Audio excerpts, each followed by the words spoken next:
దాదాపు తెలుగుదేశం ప్రభుత్వం అధికారంలోకి వచ్చి దాదాపు 50 రోజులు పూర్తవుతుంది. ముఖ్యంగా మన ఆర్లగడ్డలో జరుగుతున్న అవినీతి గురించి ఈరోజు మాట్లాడాలనుకుంటున్నాం. మీరు గమనిస్తే ఈరోజు లా అండ్ ఆర్డర్ ఎంత దరిద్రంగా తయారైందంటే ఆర్లగడ్డలో దాడులు ఎక్కడ పడితే అక్కడ దాడులు.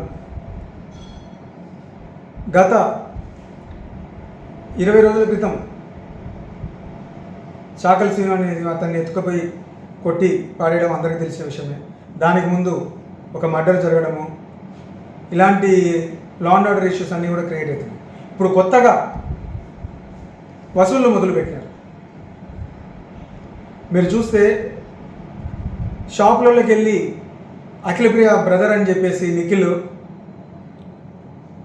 మనోజ్ అని ఇట్లా చిల్లర వాళ్ళందరూ కూడా ప్రతి షాప్లో